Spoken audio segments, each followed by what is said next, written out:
Hello दोस्तों, कैसे हैं आप सब लोग। तो दोस्तों, आज आप सबके लिए मैं एक बहुत ही इम्पॉर्टेंट टॉपिक लेके आ चुकी हूँ, banking sector reforms in India. तो दोस्तों, ये टॉपिक ना बहुत सारे बच्चों को कंफ्यूज कर देता है। एक्चुअल में जो इस टॉपिक के अंदर मटेरियल यूज़ करने वाले हैं उसके अंदर मेरी ऑलरेडी वीडियोज़ हैं, बट आप में से बहुत सारे लोग हैं जिनको इसका प्रॉपर आंसर नहीं मिल पा रहा। तो दोस्तों, इस वीडियो में मैं आपके साथ इस क्वेश्चन का प्रॉपर आंसर यानी कि इसके अंदर आप लोग क्या लिख सकते हो सब कुछ डिस्कस करूंगी विद इसके नोट्स। तो वीडियो को ध्यान से देखिएगा और एंड तक देखिएगा। हो सकता है वीडियो थोड़ी सी लंबी हो जाए, पर आपको इस टॉपिक के अंदर क्या लिखना है पूरी क्लैरिटी मैं देके जाने वाली हूँ। सो सबसे पहले हमारा टॉपिक जैसे कि है बैंकिंग सेक्टर के रिफॉर्म्स क्या हैं इंडिया में। तो अब देखो, जो बैंकिंग सेक्टर्स हैं इंडिया के अंदर उसके रिफॉर्म्स के बारे में इसमें बताना है। सबसे पहले आप सबको पता है कि बैंकिंग सेक्टर जो है इंडिया की, या कह सकते हैं जान है।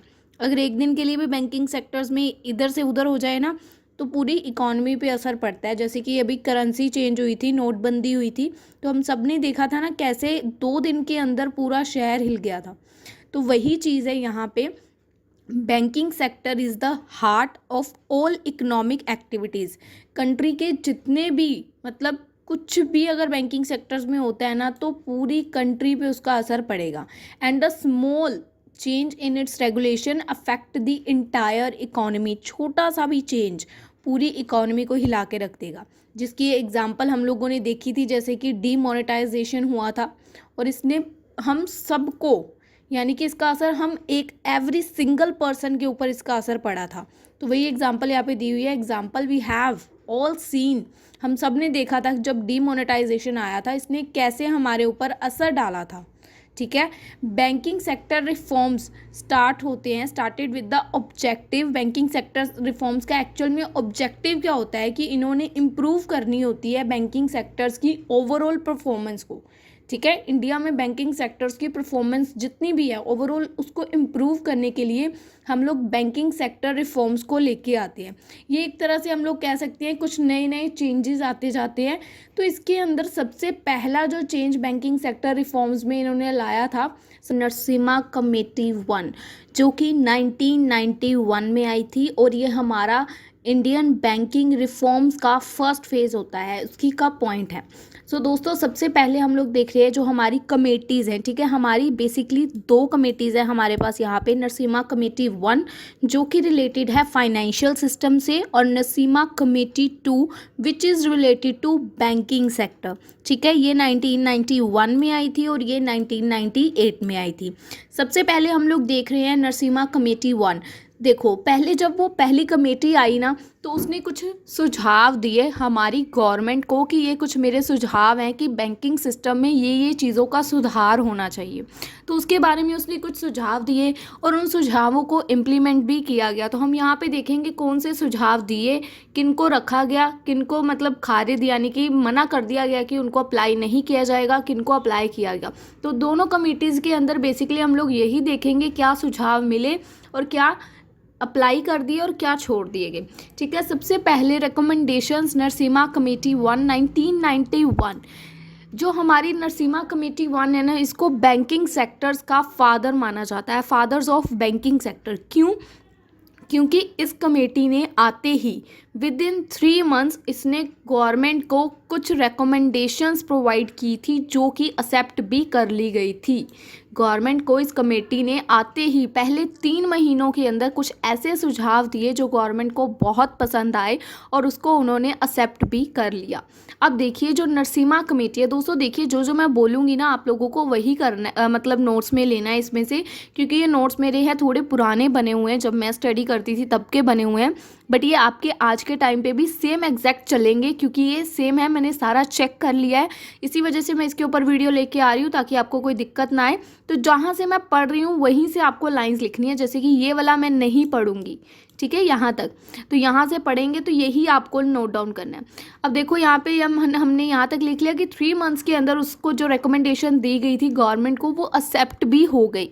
Committee this committee was setup ये कमेटी क्यों सेटअप की गई थी, ताकि हम लोग जो हमारे इंडियन बैंक्स के अंदर प्रॉब्लम्स हैं उनको स्टडी कर सके, study the problems with Indian banks, and हम उनको कुछ सुझाव सजेस्ट कर सके ताकि उनकी इम्प्रूवमेंट हो सके, उनकी एफिशिएंसी और प्रोडक्टिविटी बढ़ सके फाइनेंशियल इंस्टीट्यूशंस की। सो आई होप आपको ये इतना क्लियर है कि नरसिम्हा कमेटी एक्चुअल में है क्या। फादर है बैंकिंग सेक्टर्स की, पहले 3 महीनों के अंदर ही इसने कुछ सुझाव दिए थे जो एक्सेप्ट भी हो गए। इसका मेन मोटिव क्या है कि जो भी बैंक्स के अंदर प्रॉब्लम्स हैं उनको स्टडी करना, उनके बारे में कुछ सलाह मशवरा अपना सरकार के सामने पेश करना, जिससे बैंकिंग सेक्टर्स में सुधार हो सके, उनकी एफिशिएंसी प्रोडक्टिविटी बढ़ सके। अब जैसे कि आपको ये एक डायग्राम समझाने की यहाँ पे मैं कोशिश करूँगी, जैसे ध्यान से समझिएगा। अब जैसे कि ये हम लगा लेते हैं कि ये हम लोग हैं, हमने अपने 10,000 रुपये ना बैंक में डिपॉजिट करवा दिए। अब जब तक वो 10,000 रुपये मेरी पॉकेट में थे, तो जब भी मैं मार्केट में जाऊं तो मुझे डर लगता था कि कहीं वो मेरी पॉकेट से गुम ना जाए, तो मैंने उनको बैंक में डिपॉजिट करवा दिया। अब बैंक को डर लगता है कि वो पैसे, क्योंकि अब देखो जिसके पास भी वो पैसे हैं उसको, जिसके असल में वो पैसे हैं उसको वापस तो कभी ना कभी करने पड़ेंगे ना। अब मेरे पास थे, मेरे पास ही मुझे डर लगा तो मैंने बैंक में सबमिट करा दिया। अब वो बैंक ने पैसे आगे लोन पे दे दिए। अब जब मैंने बैंक में पैसे जमा करवाए तो बैंक की मेरे प्रति क्या बढ़ गई, लायबिलिटी। अब बैंक ने मुझे वो पैसे देने हैं, बैंक को मैंने पैसे दिए, अब बैंक देनदार है, उसने मुझे पैसे वापस करने हैं, बैंक की लायबिलिटी बढ़ गई। वही पैसे जब बैंक ने आगे लोन पे किसी तीसरे पर्सन को दे दिए तो अब ये बैंक का एसेट हो गया। बैंक ने उसको पैसे दिए, बदले में बैंक को जब वो पैसे वापस आएंगे तो उसके साथ कुछ इंटरेस्ट भी वापस आएगा, तो वो क्या है, बैंक का एसेट हो गया। तो ये डायग्राम आप लोग एग्जाम में ड्रॉ भी कर सकते हो, यही बेसिकली इस नरसिम्हा कमेटी के अंदर होता है, ठीक है। तो उसके हम लोग इसको शो कर सकते हैं। अब उसके बाद जो फर्स्ट कमेटी ने क्या क्या सजेशंस यानी कि क्या क्या सुझाव दिए गवर्नमेंट को, जो गवर्नमेंट को बहुत पसंद आए। सबसे पहला सुझाव उस कमेटी ने दिया कि हमें हमारी स्टैट्यूटरी लिक्विडिटी रेशो और कैश रिजर्व रेशो को कम कर देना चाहिए, यानी कि रिड्यूस कर देना चाहिए। Reduction in statutory liquidity ratio and CRR, जैसे कि बैंक के पास 100 रुपये हैं, ठीक है, बैंक ने 100 में से 10 रुपये रख लिए as a cash reserve ratio और 10 रुपये रख लिए एज अ SLR। जो CRR होता है ना वो बैंक अपने पास रखता है, और जो SLR होता है उसको बैंक कहीं आगे इन्वेस्ट कर देता है।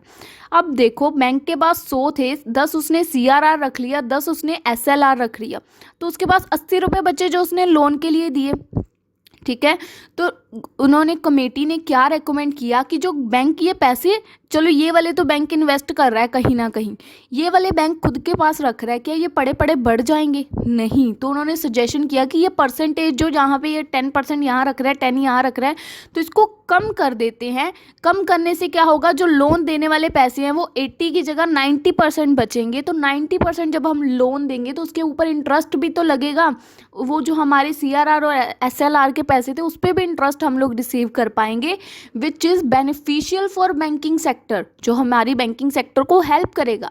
तो इसके अंदर भी हम लोग यहाँ से लिखना शुरू करेंगे, यहाँ से जहाँ से मैंने हाईलाइट किया है, देखो हमारे कमेटी ने क्या सजेस्ट किया, रेकमेंड किया, क्या सुझाव दिया। इट रेकमेंड दैट कि जो हमारी SLR रेशो है वो रिड्यूस करके 25% कर देनी चाहिए, जो कि पहले 35% थी, तो उसको रिड्यूस करके 25% कर देना चाहिए।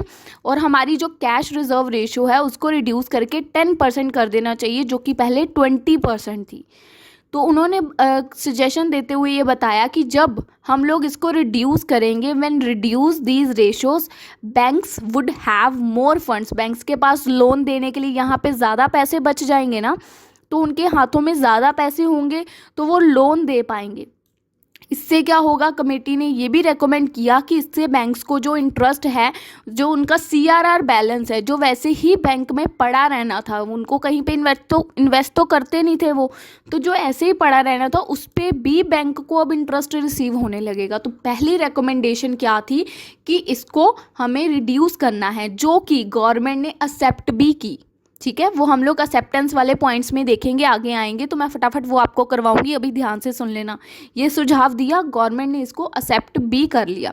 ठीक है, दूसरा सुझाव क्या दिया कि हमें उधार देने के सिस्टम को, जो हम लोग उधार देते हैं, हर कोई आता है लोन लेने के लिए, बैंक्स में लोन अप्लाई करता है और उसको मिल जाता है, इस सिस्टम को अबॉलिश करना होगा। हम हर किसी को लोन नहीं देंगे, जिसको ज़रूरत है, जिसकी नीड है, उसी को दिया जाएगा। तो कमेटी ने रेकमेंड किया the direct credit programme should be abolish, इसको ख़त्म कर देना चाहिए उधार देने के सिस्टम को। जो भी प्रायोरिटी सेक्टर्स हैं, जिनको भी बहुत ज़्यादा ज़रूरत है, जो भी वीकर सेक्शन है, उन्हीं को डिफाइन करके उन लोगों को ही लोन प्रोवाइड किया जाना चाहिए। जो भी मार्जिनल फार्मर्स है या टीनी सेक्टर्स यानी कि स्मॉल सेक्टर्स हैं, जो स्मॉल बिजनेसेस हैं, या कोई भी विलेज है, कोई भी कॉटेज इंडस्ट्री है, या कोई भी रूरल एरिया, उनको प्रायोरिटी दी जानी चाहिए। ठीक है, सेकंड रिकमेंडेशन। थर्ड, उसके बाद दोस्तों कमेटी ने नेक्स्ट रिकमेंडेशन क्या दी कि फ्री डिटरमाइन करनी चाहिए इंटरेस्ट रेट, यानी कि जो बैंक्स हैं उनको अपने इंटरेस्ट रेट खुद डिफाइन करने चाहिए कि उन्होंने अगर लोन प्रोवाइड किया है तो उसके ऊपर उन्होंने कितना इंटरेस्ट रिसीव करना है। कमेटी ने रेकमेंड किया फ्रीली डिटरमाइन करो अपने इंटरेस्ट रेट्स को by the bank without the intervention of reserve bank, बिना आरबीआई की दखल अंदाजी के आप लोग खुद अपने इंटरेस्ट रेट्स को डिफाइन कर सकते हो। आरबीआई ने कमेटी ने रेकमेंड किया कि बैंक्स अपने इंटरेस्ट रेट्स खुद डिफाइन करें। नंबर 4 क्या रेकमेंड किया, adoption of uniform accounting practice, कि अकाउंटिंग प्रिंसिपल्स को अडॉप्ट करना चाहिए। कमेटी ने रेकमेंड किया कि हमें अकाउंटिंग प्रैक्टिस प्रिंसिपल्स को अडॉप्ट करना चाहिए, जिससे हमें हमारी इनकम कितनी हुई है वो, और हमारे कितने डाउटफुल पैसे, मतलब कितने डूब गए हैं, हमें वो पता चलता रहेगा। 5th नंबर पे क्या रिकमेंडेशन दी कि इनकम रिकॉग्नाइज कैसे करनी है इन banks and financial institution which are following accrual system of accounting. अब देखो बैंक्स काफ़ी सारे हैं, काफ़ी सारे फाइनेंशियल इंस्टीट्यूशंस हैं, बहुत सारे अकाउंटिंग मेथड्स को वो लोग फॉलो भी करते हैं, पर वो ऐसा कोई भी मेथड यूज़ ही नहीं करते जिससे उनको ये पता चल सके कि उनकी इनकम कितनी हुई है। No income should be recognise, तो उनको इनकम रिकॉग्नाइज ही नहीं होती कि उन्होंने कितनी इनकम एक्चुअल में की है। जो उनके नॉन परफॉर्मिंग एसेट्स है उनसे उन्होंने कितनी इनकम जनरेट की है वो कभी रिकॉग्नाइज ही नहीं कर पाते। तो कमेटी ने रेकमेंड किया कि ऐसा भी एक सिस्टम यहाँ पे होना चाहिए बैंक्स के पास। उसके बाद नंबर 6 पे क्या रेकमेंड किया कि जो हमारे बैंक्स में ट्रांसपेरेंसी होनी चाहिए। It also recommend to bank balance sheet more transparent, जी बैंक्स की जो बैलेंस शीट है वो फुल्ली ट्रांसपेरेंट होनी चाहिए, फुल डिस्क्लोजर होना चाहिए, ताकि international accounting standard committee norms as per, जैसे कि इंटरनेशनल अकाउंटिंग्स में होता है वैसे ही फुल्ली डिस्क्लोज हमारी बैलेंस शीट होनी चाहिए, ताकि हर किसी को समझ आ सके। उसके बाद नंबर 7 पे रेकमेंड किया कि हमें एक स्पेशल ट्रिब्यूनल इस्टेब्लिश करना चाहिए, जिससे कि हम लोग हमारे जो भी लोन्स की रिकवरी पेंडिंग है उनको जल्दी से जल्दी रिकवर कर पाएंगे। ठीक है, उसके बाद उन्होंने इसी के अंदर एक और रेकमेंडेशन की कि जो हमारे एसेट्स रिकंस्ट्रक्शन फंड्स हैं उनको भी इस्टेब्लिश करना चाहिए, ताकि हमारे जो भी बैड और डाउटफुल डेट्स हैं, जो भी बैंक्स एंड फाइनेंशियल इंस्टीट्यूट, उनको डिस्काउंट्स के ऊपर कोई टेक ओवर करे। ठीक है, अगर आप लोग चाहो तो इसको मत लिखना, यहाँ तक लिख सकते हो, कोई डाउट प्रॉब्लम नहीं आएगी। ठीक है, उसके बाद उन्होंने कहा कि अबॉलिश ब्रांच लाइसेंसिंग सिस्टम को भी हमें अबॉलिश कर देना चाहिए, यानी कि ख़त्म कर देना चाहिए।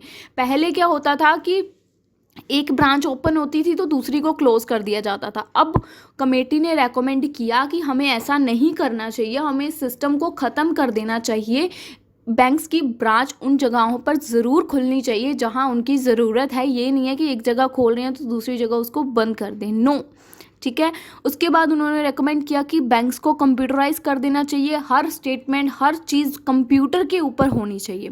उसके बाद उन्होंने कहा कि ड्यूअल कंट्रोल, यानी कि जैसे कि हमारे जो पहले होते थे ना बैंक्स, उनको फाइनेंस मिनिस्ट्री और रिजर्व बैंक दोनों कंट्रोल करते थे, तो उन्होंने रेकमेंड किया कि इसको भी ख़त्म कर देना चाहिए। एंड उसके बाद उन्होंने कहा कंट्रोलिंग सिस्टम के ऊपर रिकमेंडेशन दी। कमेटी ने फेवर किया लेस रेगुलेटेड, मतलब लेस रूल्स, कम रूल्स हों, एडमिनिस्ट्रेटिव सिस्टम में बैंक्स को कुछ फ्रीडम दी जानी चाहिए, ताकि वो अपने जो बैंक्स का स्टाफ है खुद उनको मतलब रिक्रूट हायर कर सकें, खुद उनकी इंस्पेक्शन कर सकें, अपने खुद के बेसिस पे जो भी है कंट्रोल बैंक्स के पास इतना तो होना चाहिए कि वो अपने बैंक के लिए कोई एक्शन ले सकें।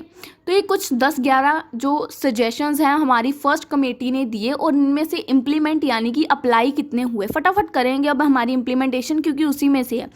पहली एक्सेप्टेंस किसको मिली, जो उन्होंने कहा कि SCRR और SLR को रिड्यूस कर देना चाहिए, इसको एक्सेप्टेंस मिल गई, ये इम्प्लीमेंट हो गया। सेकंड, जो उन्होंने कहा अकाउंटिंग स्टैंडर्ड्स हमारे जो है होने चाहिए जिससे हम लोग हमारी इनकम को रिकॉग्नाइज कर पाएँ, तो उसके लिए भी एक्सेप्टेंस मिल गई। थर्ड, उन्होंने कहा था कि प्राइवेट और फॉरेन बैंक्स के बारे में, तो जो प्राइवेट सेक्टर बैंक्स है या फॉरेन बैंक्स है उनकी इंडिया में एंट्री जो है वो अलाउड कर देनी चाहिए, तो वो भी कर दिया गया। ठीक है, उसके बाद जो ब्रांच की लाइसेंसिंग के बारे में मैंने आपको बताया था, तो अब उनको ब्रांच को लाइसेंसिंग के लिए इन्होंने फ्री कर दिया कि कहीं पे भी ब्रांचेस ओपन की जा सकती हैं, स्टार्ट न्यू ब्रांचेस, और उनको उनकी अकॉर्डिंग जितनी उनको ज़रूरत है उतनी उनको कैपिटल भी प्रोवाइड की जाएगी। ये नहीं है कि बैंक्स खोलने की परमिशन दे दी और बैंक्स के अंदर कैश ही नहीं है। उसके बाद जो भी पब्लिक के इश्यूज़ हैं, nationalized bank has been allowed to raise capital from public up to 49% of capital. Various banks made public issue of equity capital. तो nationalized banks को भी allowed कर दिया गया कि जो अपनी कैपिटल है उसको रेज करके 49% कर सकते हैं, और वेरियस जो हमारे बैंक्स हैं उनको पब्लिक इक्विटी कैपिटल भी इशू करने के अलाउड कर दिया गया। उसके बाद जो उसने कहा था कि सुपरविजन के लिए एक बोर्ड इस्टेब्लिश करना है, तो उसकी भी परमिशन दे दी गई। बोर्ड ऑफ फाइनेंशियल सुपरविजन भी एक इस्टेब्लिश कर दिया गया जो फाइनेंशियल इंस्टीट्यूशंस को सुपरवाइज करेगा। उसके बाद कस्टमर की सर्विस के लिए बैंकिंग ओबसमेंट स्कीम को चलाया गया था, जो कि कस्टमर के जितने भी डिस्प्यूट्स हैं उनको हैंडल करता है, यानी कि स्पीडली हैंडल करता है। तो ये स्कीम हमारी बैंकिंग ओबसमेंट की 1995 में आई थी, ये भी आपको एक क्वेश्चन आएगा आगे जाके। उसके बाद जो भी हमारे उधार के पैसे हमने लोगों को दे रखे थे उनकी रिकवरी के लिए जो भी ट्रिब्यूनल सेट करने को पीछे बोलाया गया था, रिकवरी ट्रिब्यूनल, तो वो भी एक्सेप्ट कर लिया गया, उसको कर दिया गया। उसके बाद कंप्यूटराइज करने के लिए बोला गया था, वो भी कर दिया गया। सो दोस्तों, ये थी हमारी नरसिम्हा कमेटी 1, जिसके अंदर हमने उसकी कुछ रिकमेंडेशंस देखी और कुछ उसको जो भी कुछ जो उसकी एक्सेप्ट की गई उनके बारे में देखा। तो आई होप आपको ये अच्छे से क्लियर है। तो चलिए अब हम लोग चलते हैं हमारी कमेटी नंबर 2 पे ऊपर, यानी कि नरसिम्हा कमेटी 2 बैंकिंग रिकमेंडेशंस जो है, जो हमारी बैंकिंग सेक्टर के ऊपर है, और ये हमारी 1998 में आई थी। जो हमारी गवर्नमेंट ऑफ इंडिया है ना, उसने इस कमेटी के लिए एक नोटिफिकेशन इशू किया था, जो उसने कब किया था, 26 दिसंबर 1997 को, कि उसको रिफॉर्म्स की ज़रूरत है, यानी कि कुछ उसको कह सकते हैं कॉन्ट्रैक्ट या टेंडर्स चाहिए थे एक तरह से। ठीक है, आप इजी लैंग्वेज में समझो।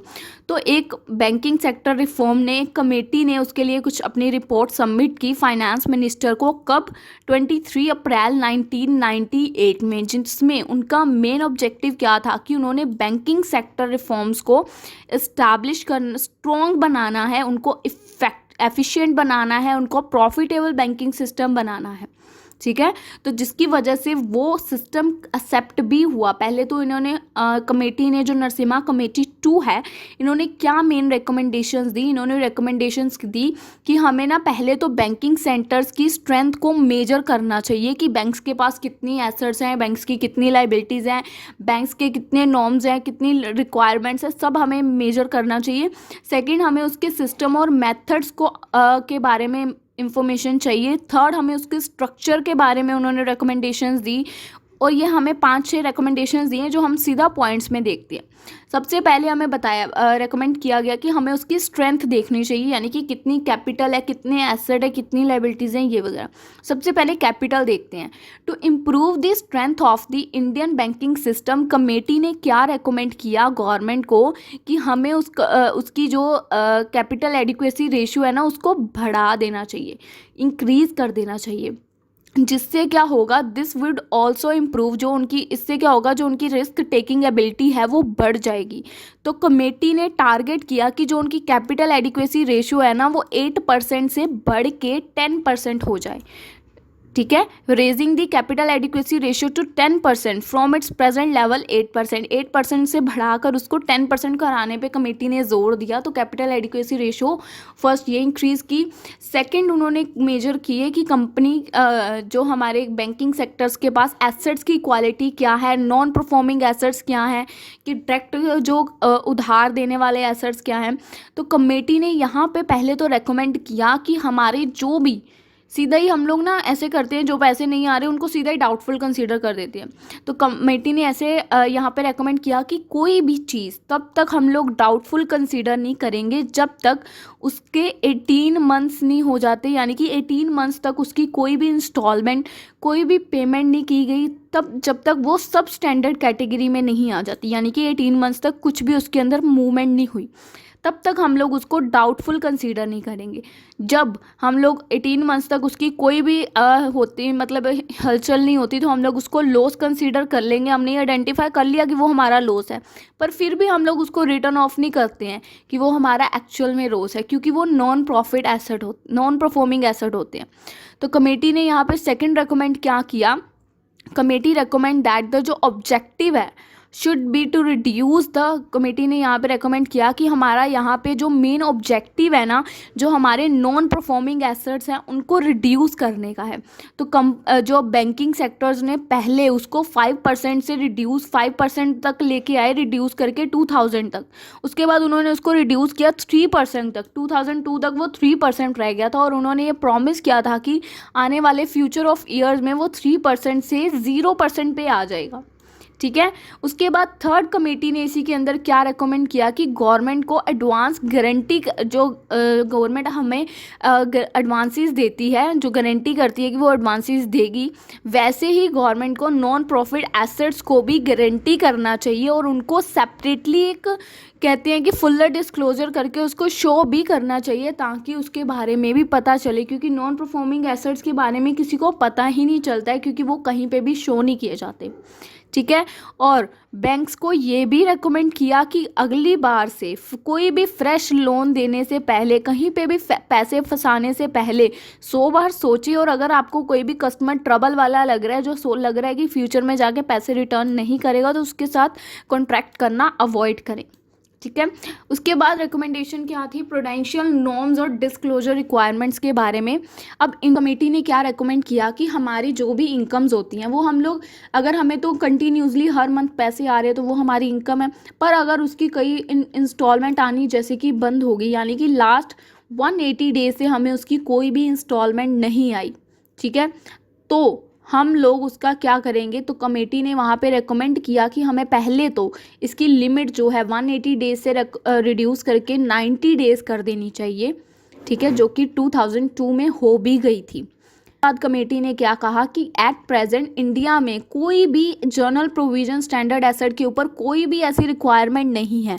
तो कमेटी ने यहाँ पे सजेस्ट किया कि हमें इसको 1% रखना चाहिए, एटलीस्ट जर्नल प्रोविजन को स्टैंडर्ड एसेट्स के ऊपर 1% तो एटलीस्ट होना चाहिए, और आरबीआई को भी इसको कंसीडर करना चाहिए। अगर हम लोग इसको रेकमेंड कर रहे हैं तो आरबीआई भी प्लीज़ इसको कंसीडर करे as a introduction phase manner ही सही, इसको लेके चलना है। ये फर्स्ट थी, यहाँ पे ये सेकंड जो रिकमेंडेशन दी, यहाँ पे थर्ड क्या दी, और कमेटी ने मेंशन किया कि अगर इन केस कोई फ्यूचर में लोन देते हैं तो जो भी इनकम रिकॉग्नाइज की गई है, या कोई भी एसेट क्लासिफाई किया गया है, या कोई भी प्रोविजन नॉर्म्स है, उनको भी गवर्नमेंट वैसे ही अप्लाई करे जैसे गवर्नमेंट अपने गारंटी किए गए एडवांसेस को अप्लाई करती है, या सेम मैनर में वैसे ही उनको भी अप्लाई किया जाए। ये नहीं है कि उनके लिए कोई और तरीका अपना रही है और अपने प्रॉमिस किए गए चीज़ों वादों को पूरा करने के लिए कोई और तरीका, तो सेम तरीके से उनको भी मेंशन किया जाए। तो ये कमेटी ने रेकमेंड किया। ठीक है, उसके बाद नंबर 2 कमेटी ने रेकमेंडेशन दी कि हमें बैंक्स के मेथड और बैंक्स के सिस्टम को भी इम्प्रूव करना चाहिए। तो इसके लिए कुछ सिस्टम्स बताए। कमेटी ने रेकमेंड किया कि बैंक्स को जो उनका operational committee recommend that bank should adopt the revise operational manuals and update, उनको अपडेट रेगुलरली करना चाहिए, एंड इस चीज़ का ध्यान रखना चाहिए कि कस्टमर की ज़रूरतें क्या है, कस्टमर एक्चुअल में बैंक से चाहता क्या है। नंबर 2 कमेटी ने रेकमेंड किया कि जो इंफॉर्मेशन एंड टेक्नोलॉजी सिस्टम है, ठीक है, उसको बैंक्स में लेके आना चाहिए, बैंकिंग सिस्टम में, आईटी सिस्टम को। ये बहुत ज़रूरी है बैंकिंग की लाइन में। तो आज के टाइम में अगर हम लोग देखें तो ये सिस्टम बैंक्स में आ चुका है। पर ये हम लोग पुरानी बात करें, 1998 का सिस्टम है ये, जब कमेटी ये लागू होने वाली थी, तो तब की बात है ये, तब के बारे में क्वेश्चन है। उसके बाद थर्ड, कमेटी को ये फील हुआ कि there is an urgent need to ensure that कि जो पब्लिक सेक्टर के बैंक्स हैं उनको फ्लेक्सिबिलिटी दी जानी चाहिए, ताकि वो मैनेजरियल रेमुनरेशन लेवल को डिटरमाइन कर सकें, ताकि वो मार्केट के ट्रेंड के अकॉर्डिंग खुद को मतलब चेंज कर सकें। उसके बाद ये हो गया इम्प्रूवमेंट इन बैंकिंग सिस्टम और मेथड। थर्ड, उन्होंने रिकमेंड किया कि हमें बैंकिंग के स्ट्रक्चरल में भी चेंजेस लाने चाहिए, स्ट्रक्चर को भी चेंज करना चाहिए। जैसे कि कमेटी ने रेकमेंड किया कि जैसे बैंक्स को चेंज करने वाला सिस्टम होता है डेवलपमेंट फाइनेंस इंस्टीट्यूशन, तो उन्होंने कहा कमेटी ने कि जो ये डेवलपमेंट फाइनेंस इंस्टीट्यूशन है, कुछ टाइम के बाद इसको भी अपने आप को एक बैंक में कन्वर्ट कर लेना चाहिए, जो कि इसके लिए फ़ायदे वाली बात है। क्योंकि आगे चल के सिर्फ दो ही फॉर्म्स बचेंगी बैंक्स की, एक तो हो गई बैंकिंग कंपनीज और एक हो गई नॉन बैंकिंग फाइनेंस कंपनीज। तो अगर डेवलपमेंट फाइनेंस इंस्टीट्यूट खुद को बैंकिंग का लाइसेंस नहीं देती है, तो आने वाले समय में वो नॉन बैंकिंग फाइनेंस कंपनी की कैटेगरी में आ जाएगी। तो कमेटी के व्यू में ये चीज़ गलत हो जाएगी, क्योंकि वो बैंक्स के डेवलपमेंट पे काम करती है, तो उसको बैंक्स की लाइन में आना चाहिए, क्योंकि वो फाइनेंस इंस्टीट्यूशन की डेवलपमेंट है। आप लोग नाम से समझ सकते हैं, डेवलपमेंट फाइनेंस इंस्टीट्यूशन, तो फाइनेंस को वो डेवलप करने में हेल्प करती है। तो वो एक्चुअल में बैंकिंग का एक बेसिक नहीं, बहुत इंपॉर्टेंट पार्ट माना जाता है, तो उसको बैंक्स में इंक्लूड होना चाहिए। और कमेटी के नज़रिए में, committee is of the view that जो फॉरेन बैंक्स हैं उनको भी अलाउ किया जाना चाहिए, ताकि वो इंडिया के अंदर अपनी सब्सिडरीज और जॉइंट वेंचर्स को ले सकें। उसके बाद आरबीआई, तो आपको पता है जब सब कुछ ही उनके हवाले कर रही है, बैंक्स के हवाले, की बैंक्स अपने सारे जो भी डिसीजंस है खुद लेंगी, तो आरबीआई ऑब्वियस है उनमें अब ऑनर नहीं होगी, तो RBI should not be the owner of any other bank in, ठीक है। उसके बाद नेक्स्ट रिकमेंडेशन क्या दी, recommendation relating to regulation and supervision, की रेगुलेशन एंड सुपरविजन के ऊपर उसने रिकमेंडेशन दी।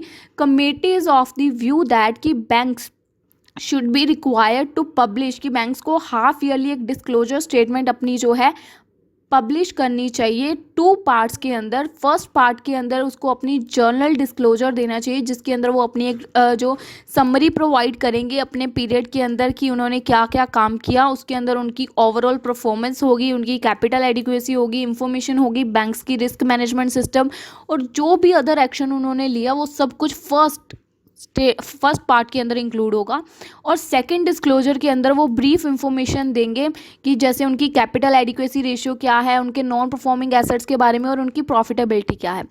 उसके बाद ये तो फर्स्ट रिकमेंडेशन यहाँ पे दी कंपनी ने रेगुलेशंस के बारे में। सेकंड, कंपनी ने सुपरविजन्स के बारे में कमेटी ने क्या रिकमेंडेशन दी, कमेटी ने रेकमेंड किया कि जो भी इंटीग्रेटेड सिस्टम ऑफ रेगुलेशन है और जो भी सुपरविजन है, जो भी एक्टिविटीज़ को सुपरवाइज करने के लिए। उसके बाद सेकंड नंबर पे कमेटी ने सजेस्ट यानी कि रेकमेंड किया कि जो भी कंपनीज हैं या बैंक्स हैं उनको सुपरवाइज करने के लिए एक इंटीग्रेटेड सिस्टम होना चाहिए, ठीक है, जिसमें उनके रूल्स वगैरह सब कुछ डिफाइन होगा उस सिस्टम के अंदर। वो एक सिस्टम होना चाहिए जो उसकी एक्टिविटीज़ को बैंक्स की सुपरवाइज करेगा, फाइनेंशियल इंस्टीट्यूट्स को सुपरवाइज करेगा और नॉन बैंक फाइनेंस कंपनीज को भी सुपरवाइज करेगा।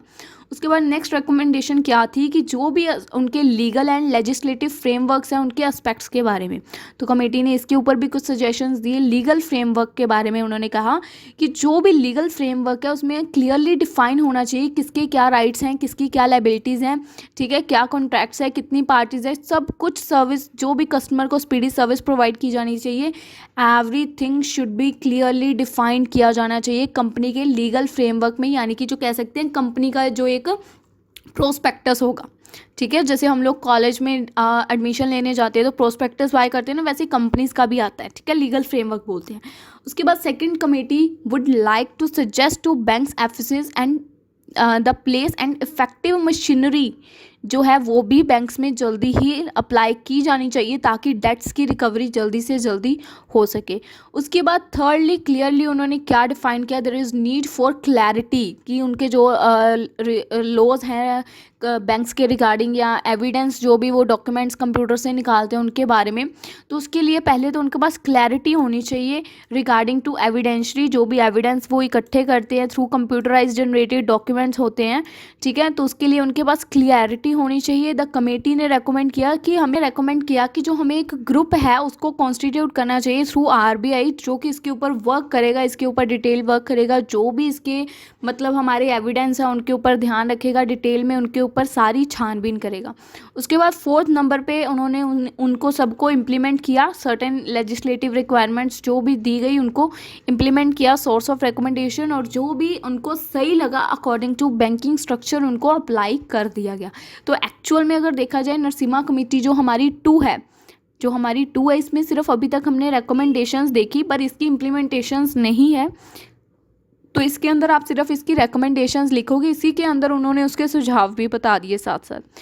सो आई होप आपको ये वीडियो अच्छे से क्लियर है। अगर आपको इसके बारे में कुछ भी डाउट है तो आप लोग कमेंट सेक्शन में पूछ सकते हैं। इस वीडियो का जो भी नोट्स हैं आपको नीचे डिस्क्रिप्शन में मिल जाएंगे। सो आई होप आपको ये वीडियो अच्छे से क्लियर है। मिलेंगे आप लोगों से हम लोग अपनी अगली वीडियो में, तब तक के लिए गुड बाय।